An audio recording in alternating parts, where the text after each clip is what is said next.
with questions surrounding Silas, who should be the next Rockets head coach. But first, if you're new here on the channel, don't forget to subscribe so you don't miss any Houston Rockets news. Make sure to leave a like so YouTube can keep delivering the latest news from the Houston Rockets. It feels like Silas could be on the way out. Who should be next? What on earth happened to the Texans this weekend? All they had to do was not make one play, and they could have had the number 1 pick. They made the play and passed up on a potentially generational quarterback. Is that true? If the NBA had the same draft system, and the Rockets did the same thing, we would need intensive therapy. Anyway, the Texans fired Lovie Smith. If you've been reading the tea leaves, that's likely to be a theme in Houston sports in the coming weeks or months. It feels like Silas is halfway out the door already. Whether fairly or not, the current situation feels untenable. Who should be the Rockets' next skipper? 3 particularly interesting names emerge: Frank Vogel, Quinn Snyder, and Kenny Atkinson. The Rockets would be lucky to add any of them. Vogel is the most qualified of the 3, but most people prefer Snyder.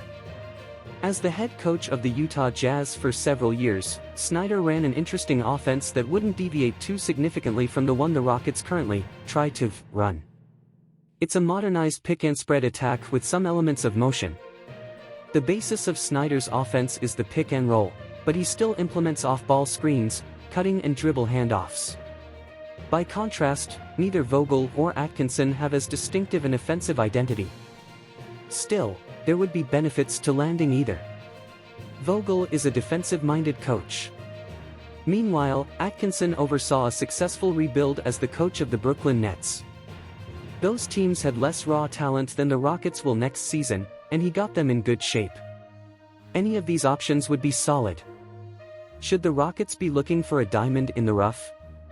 If you look at trends across the league in recent years, a lot of the best head coaches are first-timers. Nick Nurse, Will Hardy, Ime Udoka. Why are these veterans on the coaching carousel? Isn't it because they're good, but they aren't great? Eric Spoelstra won't be available, because the Miami Heat found him, and they kept him.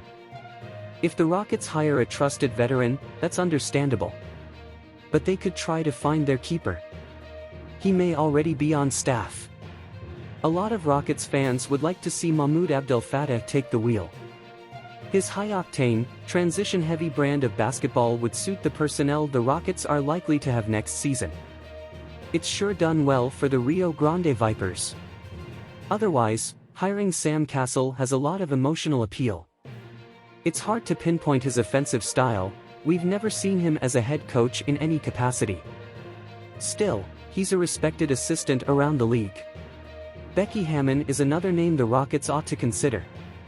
She comes from the Popovich tree, so she's automatically a genius. Compared to the veterans, any of these hires would be higher risk, with higher potential rewards. Do the Rockets have any in-house options besides Abdel-Fattah? In terms of veterans that are already on staff, we're obviously talking about John Lucas and Lionel Hollins.